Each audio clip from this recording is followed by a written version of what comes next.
नाही, सरकारने काल बोलवलं होतं. आम्हाला अपेक्षा होती की ओबीसीवर अन्याय करणारा हा जे.आर. सरकार रद्द करेल आणि त्याबरोबर इतरही काही मागण्या होत्या. परंतु मुख्यत्वे करून ओबीसी समाजावर 2 सप्टेंबरचा जो जे.आर. आहे जो असंविधानिक आहे आणि त्यामुळे तो जे.आर. रद्द केला पाहिजे. ही सर्वांची उपस्थित जवळपास आमचे माझ्याबरोबर असलेले 50 प्रतिनिधी होते आणि या 50 प्रतिनिधींनी एकमुखाने ही मागणी केली. परंतु सरकारने त्या संदर्भात स्पष्ट भूमिका घेतली नाही आणि केवळ त्यामध्ये आम्हाला समजवण्याचा प्रयत्न झाला. पण अनेक तज्ज्ञ लोक त्या ठिकाणी होते की यामुळे काय नुकसान होणार आहे ओबीसीचं आणि हे प्रचंड नुकसान होणार आहे. सरसकट मराठा समाज आता ओबीसीमध्ये घुसतो आहे. सुप्रीम कोर्टाने स्पष्टपणे सांगितलं होतं की आणि मराठा हा वेगळा आहे आणि कुणबी वेगळा आहे. तरी पण कुणबी प्रमाणपत्र घेऊन ओबीसीकरण करण्याचं काम जोरात सरकारच्या माध्यमातून सुरू आहे. या सरकारच्या जी.आर.मुळे सुरू आहे आणि असं जर झालं तर ओबीसी जो मूळ ओबीसी आहे हा 374 जातीमध्ये विभागलेला जो ओबीसी प्रवर्ग आहे याचं फार मोठं नुकसान होईल. हा कुठेही दिसणार नाही. हा ना शैक्षणिकमध्ये दिसेल, ना राजकीयमध्ये दिसेल, ना नोकऱ्यामध्ये दिसेल. हा उद्ध्वस्त झालेला दिसेल, बर्बाद झालेला दिसेल. लहान लहान समाजातला एक माणूससुद्धा उद्या नोकरीवर दिसणार नाही. 12 बलुतेदार, 18 बलुतेदार हे जे काही बारके बारके समाज आहे याचा भविष्य अंधकारमय दिसतो आहे. एका समाजाच्यासाठी, एका समाजाच्या दबावापोटी हे जे निर्णय झाला आहे ते महाराष्ट्रातील 374 जातीवर अन्याय करणार आहे. हे स्पष्ट आमचं मत आहे आणि त्यामुळे आम्ही मोर्चा काढायचा निर्णय घेतला. मुख्यमंत्री आणि उपमुख्यमंत्र्यांनी किंवा सरकारने 10 ऑक्टोबरपर्यंत काही जर पॉझिटिव्ह करायचं असेल तर त्यांनी त्या मोर्चाच्या ठिकाणी ते यावेत किंवा त्यांचे प्रतिनिधी यावेत आणि मोर्चाला संबोधन करून ते सांगावं अशी सुद्धा आम्ही मागणी केली आहे. शेवटची मागणी आम्ही अशी केली की त्यामध्ये पात्र हा जो शब्द आहे तो पात्र शब्दसुद्धा वगळा. पात्र पहिल्यांदा पात्र नव्हता, नंतरच्या 1 तासाभराच्या जे.आर.मध्ये पात्र काढलं आहे आणि ऑनलाईन सिग्नेचर घेतली. हे जे काही झालं आहे हे दबावापोटी झालेलं आहे. मग एखादा समाज दबाव टाकतो, मोठा समाज, विस्थापित समाज, आपला प्रस्थापित समाज ज्यांच्याकडे सर्व काही आहे, सर्व आहे, सत्ता आहे, संपत्ती आहे, धन आहे, ऐश्वर्य आहे आणि ठीक आहे ना, गरीब काही त्यातले असतीलही, आम्ही आहेतही. त्यासाठी ईडब्ल्यूएसची व्यवस्था आहे ना. ओबीसी मधूनच द्या. एक सुद्धा माणूस ग्रामपंचायतमध्ये दिसणार नाही मराठवाड्यामध्ये, पश्चिम महाराष्ट्रामध्ये इतर ओबीसींचा. विदर्भामध्ये एखादी वेळेस ठीक आहे, इथल्या नोकऱ्या तर सर्व तेच खाऊन टाकतील. एकही नोकरीवर दुसरा माणूस दिसणार नाही. आणि ह्या सगळ्या व्यवस्था ज्या काही या जे.आर.मुळे निर्माण होत आहेत, व्यथा ओबीसींच्या निर्माण होत आहेत, यावर सरकारकडून काही सकारात्मक निर्णय होईल अशी अपेक्षा होती. सरकारने भूमिका बदलली नाही तर ओबीसी संघटना रस्त्यावर उतरून निवडणूकमध्ये लढण्याच्या तयारीत आहे. हे बघा, 10 ऑक्टोबरला हा मोर्चा आहे. हा मोर्चा लोकांमध्ये खूप राग आणि संताप, चीड या जे.आर.मुळे आहे आणि त्यामुळं या मोर्चाच्या नंतर सरकारकडून जर काही भूमिका सकारात्मक आली नाही तर पुढचे सगळे आम्ही मंडळी बसून सकल ओबीसी महामोर्चाचे त्यावर निर्णय घेऊ. श्वेतपत्रिका काढण्यासंदर्भात काय चर्चा झाली? 2000 नाही, श्वेतपत्रिका काढण्यासंदर्भात मागणी सर्वप्रथम मीच केली होती. त्यानंतर पंकजाताईंनी त्याला समर्थन दिलं की श्वेतपत्रिका यासाठी म्हटलं की तुम्ही जर नाही म्हणताय, धक्का लागला नाही आणि धक्का लावून आतमध्ये घुसवत आहे आमच्यामध्ये, तर आमची भूमिका ही होती की 2015 पासून किती मराठा समाजांना तुम्ही ओबीसी प्रमाणपत्र दिलं किंवा कास्ट कुणबी प्रमाणपत्र दिलं, यावर एक श्वेतपत्रिका काढा. धुळ्याचं प्रकरण समोर आलं आहे आमच्या. 2014च्या पूर्वी 38,000 होते, त्यानंतर 1,17,000 झाले 10 वर्षात. एवढं प्रमाण कसं असू शकतं ते माहितीच्या अधिकारामध्ये प्राप्त झालं आहे. त्यामुळे हे मोठ्या प्रमाणामध्ये आता जर सांगा 38,000 पूर्वी होते, त्या 38,000 कुठे दिसतील 1,17,000 घुसल्यावर? म्हणजे संपला की विषय, उद्ध्वस्त झाला की कोण शिल्लक राहील? म्हणजे एकाच समाजाला सर्व काही पाहिजेत, EWS मधून पाहिजेत, OBC मधून पाहिजेत, आणि SCBC मधून पाहिजेत, त्यांना सारथीमधूनही फायदा पाहिजेत, आणि महाज्योतीमधूनही फायदा पाहिजेत. पण करायचं काय? बाकीच्यांनी जगायचं की नाही? जरांगे पाटलांना सांगून टाका, 374 जातीच्या लोकांना समुद्रात बुडवून टाक तुझ्या ताकदीच्या भरोशावर, मारून टाक म्हणा, संपवून टाक म्हणा, सगळ्यांना गळा घोटून मार. आता 12 लोकांनी आत्महत्या केल्यात OBCच्या. ती जी दादागिरी, ती जी काही सत्ता आणि जनतेच्या मराठा समाजाच्या ताकदीच्या भरोशावर समाज मोठा म्हणून जर आम्हाला धमकवत असेल तर घाल म्हणा, घे बंदुका, ताकद आहे ना, तलवारी घे आणि छाटा मान आमच्या, म्हणजे समाधान होईल त्याला. हो, आकडा किती वाटतं तुम्हाला आतापर्यंत, म्हणजे हा GR आल्यानंतर किती लोकांना, मराठा समाजाच्या किती लाख, हजार, किती लोकांना प्रमाणपत्र मिळू शकेल? हे बघा, शिंदे समितीने बोगस हे करून 58 लाख नोंदी, त्यामध्ये 58 लाख कुणबी नोंदी नाही. त्यामध्ये काल माहिती दिली, ब्राह्मणही कुणबी आहे, जैनही कुणबी आहे, सोनारही कुणबी आहे, जो शेती करतो निजामाच्या काळात तो कुणबी, त्यावरून 58 लाख नोंदी काढल्या. आणि इथे जो हा GR काढला गेला, हा GRची कापी आणा जरा, मी सांगतो काय गंमत चालली आहे सरकारची. म्हणजे हे सगळं सिद्ध करत असताना त्या खालच्या 3 कर्मचाऱ्यांच्याकडे जबाबदारी दिली, त्यांनी शोधायचं, त्याला काय करणार? त्यांनी प्रमाणपत्र द्यायचं, तलाठ्यांनी द्यायचं, ग्रामसेवकांनी द्यायचा, आणि यांनी अहवाल द्यायचा आणि प्रतिज्ञापत्र द्यायचा. अरे हे तर नाटकच आहे, हा सगळा फसवण्याचा प्रकार आहे. आणि त्यातल्या त्यात नातेवाईक, कुळ, आणि कोणी म्हणजे एखाद्याने जर त्यांच्या नातेवाईकांनी प्रमाणपत्र दिलं की मी, माझे हे नातेवाईक कुणबी आहेत, त्यालाही देऊन टाका. हा GR जो काढलाय हा इतका वाईट आहे. काय स्थानिक चौकशी अहवाल, यामध्ये अर्जदार पूर्वजाचा वास्तवाचा तपशीलबाबत खालीलपैकी कागदपत्रे जोडले आहेत काय? कुठला एक चालतो?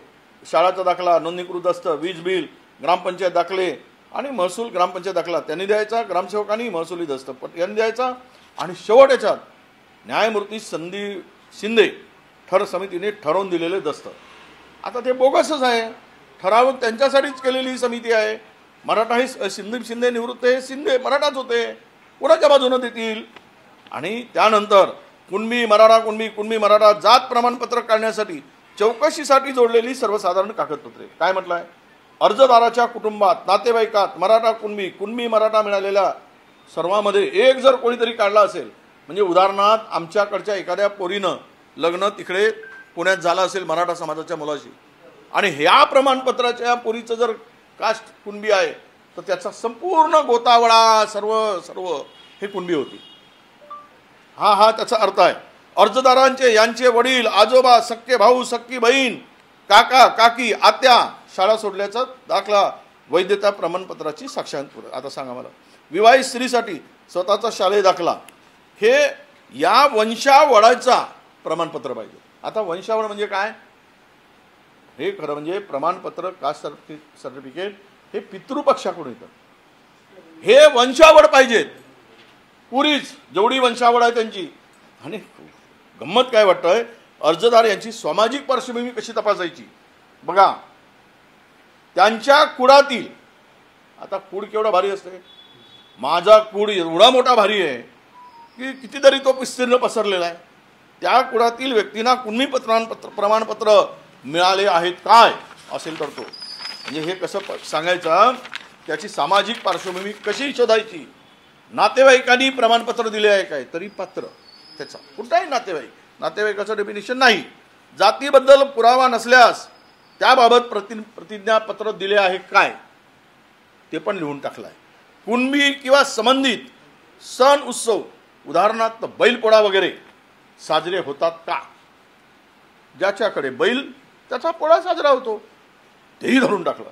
त्याच्याही पलीकडे पूर्वजाचा पेहराव, धोतर, फटका, लुगडा, साडी, आपला लुगडं, चोळी अशा प्रकारचा होता काय? आता काय आमचे आजोबा काय फुलपॅन्टमध्ये, जीन्समध्ये फिरत होते? पूर्वज सगळ्यांचे धोतरच घालत होते, सगळ्यांचे फटकाच बांधत होते, सगळ्यांची आजी त्या काळामध्ये पूर्वज लुगडंच घालत होती. हा असा बेशरमकीचा GR काढला गेला. याच्यातून पुढचं पुन्हा सांगतो, अर्जदाराच्या कुटुंबातील व्यक्तीचे कुणबी प्रमाणपत्र प्राप्त असलेल्या कुटुंबातील रोटी बेटी व्यवहार झाला काय? आता इकडचा जर कुणब्यानी एखाद्या मराठ्याला पोरगी तिकडे दिली आमच्या विदर्भातल्या, तर पुरा मराठाकडून त्याच्याजवळचा रोटीबेटी व्यवहार झाला म्हणून कुणबी करून टाकला. हे असं जे आर काढून मराठा समाजाच्या एका दबावापोटी, त्या जरांगेच्या दबावापोटी आम्हाला उद्ध्वस्त करायला सरकार निघालं आहे. त्यामुळे 10 ऑक्टोबरचा जे आर निघणार, 10 ऑक्टोबरचा मोर्चा निघणार. 2 सप्टेंबरचा जी आर रद्द होत नाही तोपर्यंत आम्ही लढत राहू, ही आमची भूमिका ठरलेली आहे. अमित शहा आज महाराष्ट्राच्या दौऱ्यावर आहे. एक आठवड्याची पूर परिस्थिती होती तेव्हा आले नाही, मात्र आता आल्याची टीका होते त्यांचा. आता पूर ओसरल्यावरच येणार ना. पुरामध्ये येऊन लोक घेरले असते. आता पूर नाही, आता आले तर आलेत, स्वागत आहे, काहीतरी देऊन जा, निवड तोंड बघून जाऊ नका.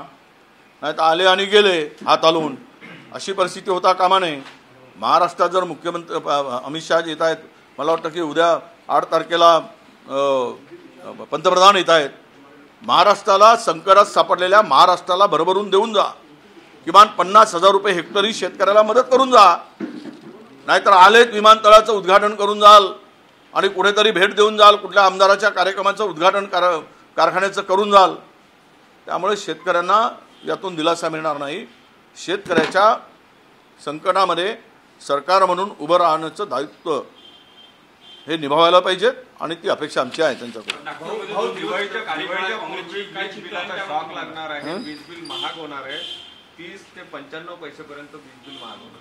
अरे वीज बिल ऑलरेडी तो स्मार्ट मीटरनी लोकांना तर लुबाडूनच टाकला आहे. तो स्मार्ट मीटर म्हणजे आत्ता ज्यांना 2,000 रुपयाचं बिल येत होतं त्यांना 12,000 रुपयाचं बिल येत आहे, 8,000चं बिल येत आहे. तो स्मार्ट मीटर म्हणजे तुम्ही मेहनत करा आणि अदानीच्या त्या स्मार्ट मीटरमध्ये पैसे भरा. अदानीचा मीटर लावला गेला सगळीकडे. हे 12,000 15,000 कोटीचं काम त्या अदानीला दिलं गेलं. आणि वीज बिल पुन्हा जर 90 पैसे वाढत असतील तर पहिले संकटात माणसं आहेत म्हणजे मध्यमवर्गीयाला लुटण्याचं काम या ठिकाणी सर्रास चाललेलं आहे. त्याची काळजी करायची नाही. आणि 90 पैसे जर युनिटच्या मागे वाढले तर तो माणूस किती तो वीज घेऊ शकेल का आणि तो आपल्या घरामध्ये लाईट लावू शकेल का? पण मानसिकताच विचित्र आहे. सरकार आता या संदर्भात काही भूमिका घेण्याची मला वाटतं मानसिकता नाही. पण एक आहे की याचा विरोध या इलेक्ट्रिक बिलचा ज्या प्रचंड प्रमाणात वाढला आहे, हे इलेक्ट्रिक बिलाची होळी करून महाराष्ट्रामध्ये याचा विरोध केला पाहिजे. आणि मी आमच्या सगळ्या काँग्रेसच्याही नेत्यांना सांगतोय की तालुका स्तरावर या 90 पैसे वाढवण्याचा निर्णय झाला असेल तर या वीज बिलाची होळी प्रत्येक तालुक्याच्या स्तरावर करा आणि या सरकारचा निषेध करा, असं आवाहन सुद्धा मी माझ्या सर्वांना करतोय. सर, हिंदी में बताइए, कल जो ओबीसी नेताओं की बैठक मुख्यमंत्री देवेंद्र फडणवीस ने बुलाई थी, उस मीटिंग में क्या राय रखी आपने? कितने लोगों को ओबीसी का प्रमाण पत्र मिलने वाला है 2 सितंबर के जीआर के आधार पर? देखिए, अभी तो 2 सितंबर के हमने जो बैठक बुलाई थी मुख्यमंत्री महोदय ने, वो 2 सितंबर का जीआर रद्द करने की हमारी मांग को लेकर बुलाई. हमने अपना पक्ष रखा. उन्होंने बताया कि ये जो जीआर है ये पूरे 374 ओबीसी के जो प्रवर्ग है, जाति है, उनको बर्बाद करने वाला है. उनको बहुत बड़ा नुकसान होगा. और हमने उनको समझा के बताया. हमारे साथ में कुछ एडवोकेट भी थे, लॉयर भी थे, इसमें तज्ञ लोग भी थे, उनको भी हमने इस मीटिंग में बुलाया था. सबने एक ही राय रखी कि 2 सितंबर का जीआर रद्द हो. मगर सरकार ने हमें थोड़ा समझाने की कोशिश की कि ये इससे कोई फ़ायदा नुकसान नहीं होगा वगैरह, पर सबका कहना था कि इससे नुकसान हो रहा है. अब सरकार तो पीछे नहीं हट सकती, गलती तो कर लिया है देकर, और जो उसके बारे में स्थानिक चौकसी अहवाल के लिए वो पात्र करने के लिए, उसको सर्टिफिकेट देने के लिए जो एक फार्म बनाया है और जिस तरह की माहिती उन्होंने उसमें कलेक्ट करने के लिए बोला है, उससे तो क्लियर कट ऑल मराठा ये ओबीसी में आ जाएंगे, कोई भी बाहर बचेगा नहीं. और इस स्थिति में बहुत बड़ा नुकसान ओबीसी समाज का होगा.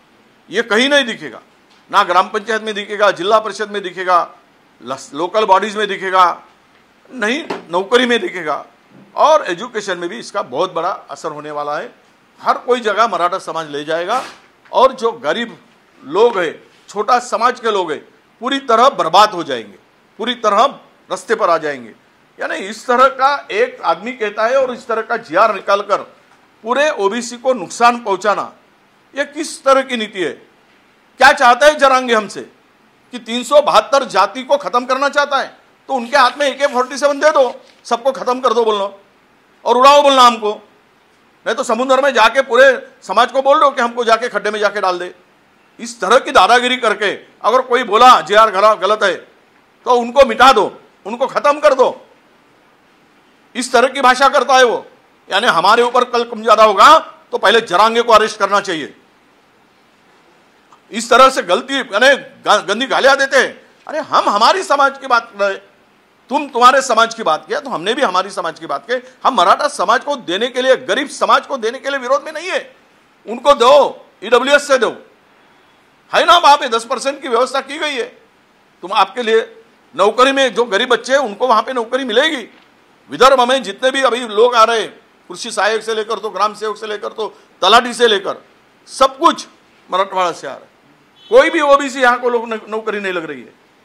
तो चाहते क्या है कि हम बर्बाद हो जाए, हम नंगे भूखे रास्ते पर घूमे, ये चाहते हैं क्या ये लोग? तो इसलिए हमारी मांग थी कि 2 सितंबर का JR रद्द करो और जो बोगस प्रमाण पत्र दिया गया है सबके सब कैंसिल करो, ये हमारी मांग थी। इसके साथ में पिछले 2015 से जितने भी कुंडली प्रमाण पत्र देकर OBCकरण किया है मराठा का, उसके ऊपर एक व्हाइट पेपर निकालो, ये हमारी मांग थी। आज अमित शाह का महाराष्ट्र दौरा है। देखो, अमित शाह जी का दौरा है तो कुछ देकर जाए, खाली हाथ उद्घाटन करके कोई कारखाने का फीत काट कर नहीं जाए, नहीं तो यहाँ का किसान उनको माफ कभी नहीं करेगा। बहुत बर्बाद हो चुका है। पंजाब को तुरंत दौड़ते हो, महाराष्ट्र के साथ में क्यों ऐसा व्यवहार होता है? आप आ रहे हो किसान की खेती देखने के लिए आते तो बहुत बड़ा आनंद होता। आप आ रहे दूसरे काम के लिए, उसके साथ में ये काम दिखाने का काम आप करोगे तो यहाँ का किसान आपको छोड़ेगा नहीं। आपको किसान आपको अपनी जगह दिखाएगा। देना है, प्राइम मिनिस्टर भी आ रहे हैं 8 तारीख को और अमित शाह जी भी आ गए। दोनों का हमारा आह्वान है कि आप 50,000 हेक्टेयर की मदद की घोषणा करके जाए और किसानों को थोड़ा इस राहत, इस संकट में, इस तकलीफ में कुछ राहत देने का काम करे, यह हमारी मांग रहेगी।